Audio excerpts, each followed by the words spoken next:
Nous continuons le commentaire de ce livre sur l'Épître aux Galates. Nous sommes à la 14e partie de ce commentaire. Il est écrit par le bien-aimé frère Kelly. Le moyen, objectivement, c'est Christ. Ce que je vis maintenant dans la chair, je le vis dans la foi au Fils de Dieu, qui m'a aimé et qui s'est livré lui-même pour moi. Je n'annule pas la grâce de Dieu. En parenthèse, c'est ce qu'il faisait. Car si la justice est par la loi, Christ est donc mort pour rien. En parenthèse, Galates chapitre 2, versets 20 à 21. Il avait pour principe que la justice était par la loi, non pas seulement en Christ mort et ressuscité. Alors, dit-il, s'il en est ainsi, Christ est donc mort pour rien. S'il ne s'agissait que de la question de la loi, la seule chose nécessaire aurait été que Christ vive et nous fortifie pour garder la loi. Mais il est mort. L'effet de leur doctrine, il insiste là-dessus, est que Christ serait mort pour rien, alors qu'en réalité, la mort de Christ est la chose essentielle, le vrai et seul chemin par lequel la grâce de Dieu vient jusqu'à l'âme. Chapitre 3, petit 2, Galates chapitre 3, versets 1 à 14. Ayant abordé cette grande vérité, il ne peut s'empêcher de faire une répréhension abrupte et saisissante, car il ressentait par contraste la grandeur de la perte qu'il faisait. Ô Galates insensés, qui vous a ensorcelé. Chapitre 3, petit 2, sous 1. Nous lisons le texte, Galates chapitre 3, verset 1. Nous lisons Galates chapitre 3, verset 1. Ô Galates insensés, qui vous a ensorcelé, vous devant les yeux de qui Jésus-Christ a été dépeint, crucifié au milieu de vous. Commentaire. Dans le texte reçu, il est ajouté pour que vous n'obéissiez pas à la vérité. Mais c'est une expression tirée du chapitre 5 au verset 7 du livre de Galates. Vous courriez bien. Qui est-ce qui vous a arrêté pour que vous n'obéissiez pas à la vérité? Là, elle est tout à fait à sa place, sans contredire, mais ici, en parenthèse, c'est-à-dire dans Galates chapitre 3, le verset 1, les meilleurs manuscrits l'omettent. Je ne fonde rien là-dessus, mais je constate seulement le fait en passant, parce qu'il est bon de le faire quand l'occasion se présente. Une des principales manières dont on s'est immiscé dans le contenu de l'écriture a consisté à transporter un texte ou une phrase d'une partie où il était parfaitement à leur place vers une autre partie de l'écriture, vers une autre partie de l'écriture.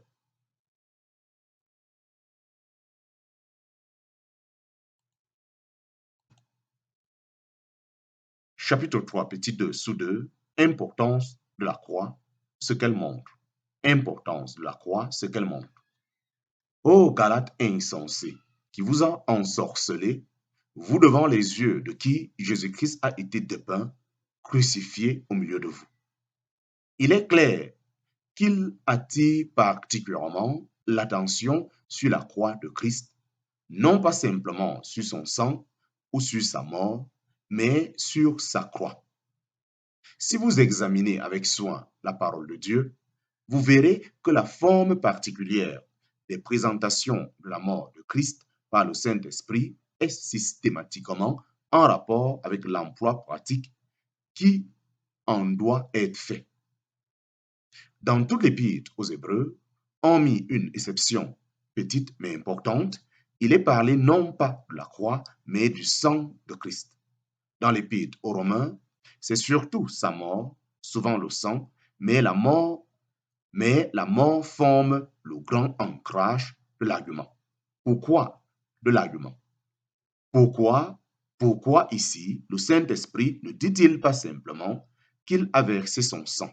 En parenthèse, voilà ce sur quoi voudrait s'accrocher un chrétien heureux de connaître le pardon, mais que Jésus a été dépeint, crucifié au milieu de vous. Ce qui est dans l'Écriture n'est pas pour rien. Rien n'est mis en évidence sans une raison divine pour cela. La crucifixion couvre l'homme de honte et la chair plus que tout. Si l'on parle simplement de la mort de Christ, cela ne me donne pas l'effet que l'homme est tenu pour rien, ni que la nature humaine est entièrement indigne devant Dieu. Quand l'apôtre veut montrer la séparation absolue du chrétien d'avec le monde, il dit, mais qu'il ne m'arrive pas à moi de me glorifier, sinon en la croix de notre Seigneur Jésus-Christ, par laquelle le monde m'est crucifié et moi au monde. Galates chapitre 6, verset 14. Or, il est clair que c'est là une manière bien plus grave et bien plus vigoureuse de présenter le sujet. Il n'y a pas pire folie pour le monde que la croix. Les philosophes méprisaient l'idée qu'une personne divine puisse mourir pareillement. Cela paraissait faible et vain. Ils n'avaient aucun sentiment juste de l'horreur du péché, ni de l'humilité positive de l'homme contre Dieu, ni du jugement solennel et éternel de Dieu. La croix est le moyen de faire ressortir tout cela. Mais il y a plus encore. La croix ne montre pas simplement ce qu'est la chair et ce qu'elle montre, mais elle prouve aussi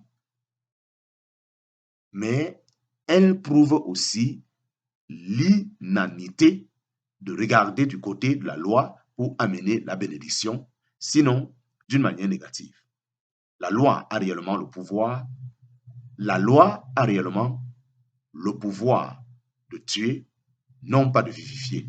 Seul Christ peut vivifier. Chapitre 3, petit 2 sous 3, Galates chapitre 3, verset 2. Comment les Galates avaient reçu la bénédiction, le Saint-Esprit.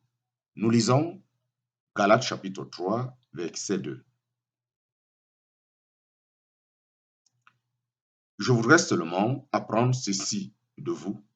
Avez-vous reçu l'Esprit sur le principe des œuvres de loi ou de lui de la foi? Commentaire. L'apôtre en appelle à leur propre souvenir et à leur propre expérience et leur demande comment se faisait-il qu'ils avaient reçu l'Esprit, que des miracles avaient été opérés et qu'ils avaient reçu de la bénédiction. Était-ce par la loi? Les Galates avaient été des païens se prosternant devant le bois et la pierre, et ils avaient été tirés hors de cet état, non par la loi, mais par la connaissance de Christ. Cela pose le problème de façon mordante, mais efficace. Si le moyen utilisé par Dieu avait été la loi, ne se serait-il pas servi de l'apôtre Paul pour la leur imposer, mais il n'en était rien. Il avait placé Dieu devant eux dans son amour saint et sauveur. Dans son amour saint et sauveur. Dans son discours aux Athéniens, au milieu de l'aréopage, en parenthèse, Actes chapitre 17, versets 19 à 31, il avait démontré la folie de leur idolâtrie. Il avait montré que c'était contraire à leur propre raison, tant vantée, d'adorer ce qu'ils avaient fabriqué. Au-dessus d'eux et autour d'eux, tous les jours et partout, il y avait la marque du doigt du Créateur de toutes ces choses, l'un de leurs propres poètes, venant même dit qu'il était issu de Dieu, en parenthèse, sa race, non pas l'inverse, Dieu n'est pas issu de nous, en parenthèse, notre race, et encore moins l'œuvre de la main des hommes, ce que, justement, l'idolâtrie fait. L'apôtre s'adresse toujours à la conscience des hommes et montre la manière évidente dont le diable avait troublé leur esprit, les détournant des faits évidents qui les entouraient.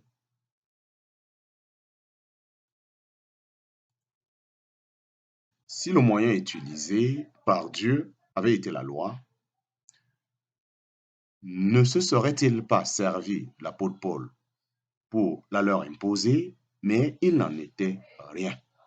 Il avait placé Dieu devant eux dans son amour saint et sauveur. Dans son discours aux Athéniens, au milieu de l'aréopage, entre parenthèses, acte 17, versets 19 à 31, il avait démontré la folie de leur idolâtrie. Il avait montré que c'était contraire à leur propre raison tant vantée, d'adorer ce qu'ils avaient fabriqué. Au-dessus d'eux et autour d'eux, tous les jours et partout, il y avait la marque du doigt du Créateur de toutes ces choses. L'un de leurs propres poètes avait même dit qu'il était issu de Dieu, en parenthèse, sa race. Non pas l'inverse, Dieu n'est pas issu de nous, en parenthèse, notre race, et encore moins l'œuvre de la main des hommes, ce que justement l'idolâtrie fait. L'apôtre s'adresse toujours à la conscience des hommes et montre la manière évidente dont le diable avait troublé leur esprit, les détournant des faits évidents qui les entouraient, lesquels montraient un Dieu au-dessus d'eux et leur fournissait des preuves de sa bonté bienfaisante. Puis il présente la vérité solennelle que Dieu appelle tous les hommes en tout lieu à se repentir, à s'incliner devant lui en reconnaissant leur péché, en parenthèse, ce qui est une des manières d'exprimer la repentance, parce qu'il a établi un jour auquel il doit juger en justice, en parenthèse, non d'après la loi, mais entièrement en justice, la terre habitée par l'homme qu'il a destiné à cela, de quoi il a donné une preuve certaine à tous, l'ayant ressuscité dans les morts. C'est Christ qui était mis devant eux et non la loi, selon la vérité présentée habituellement par l'apôtre. Cela a aussi été le cas avec les Galates. Il leur rappelle la manière dont ils avaient reçu la bénédiction. Je voudrais seulement apprendre ceci de vous. Avez-vous reçu l'Esprit sur le principe des œuvres de la loi ou de lui de la foi? En parenthèse, Galates chapitre 3, verset 2. C'est un pas en avant important par rapport au chapitre précédent qui parle seulement de la vie. Mais le chapitre 3 introduit le Saint-Esprit. Jusqu'à la fin du verset 15, vous verrez l'Esprit en commençant comme preuve que Dieu repent sa bénédiction sur les hommes et l'Esprit en terminant et l'Esprit en terminant. Le but de l'argument est de prouver le lien entre le Saint-Esprit et la foi et non avec la loi qui n'a que la malédiction à offrir à l'homme coupable. Christ est notre vie et il donne l'Esprit.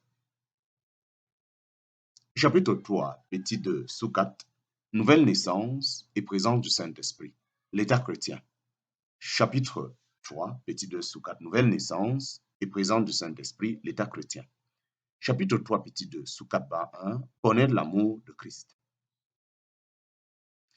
Il est important de distinguer entre la vie et l'esprit. En effet, nous ne devons pas oublier que les deux choses sont tout à fait distinctes, même si ordinairement, lorsqu'une âme reçoit l'Évangile, la réception de la vie et celle du Saint-Esprit ont lieu au même moment.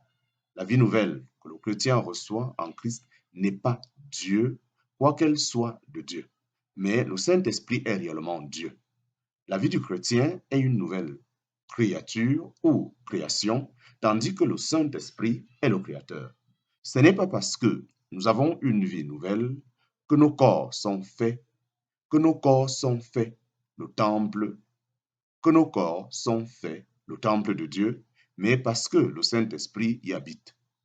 Quand les chrétiens ne font pas correctement ces distinctions, ils en arrivent à se servir de cette vie même comme consolation pour se mettre à l'aise, allant jusqu'à dire, je sais que je serai sauvé, inutile de poursuivre les exercices spirituels.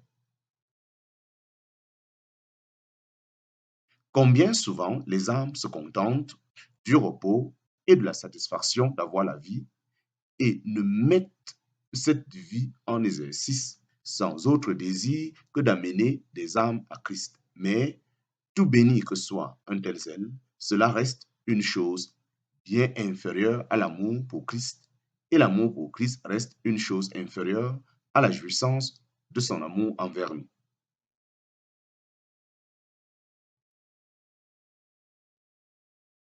Et je crois que c'est là l'ordre véritable des choses dans l'âme des saints de Dieu.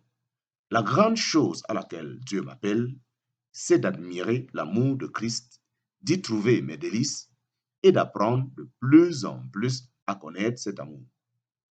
Quel est, quel est l'effet? Quel est l'effet?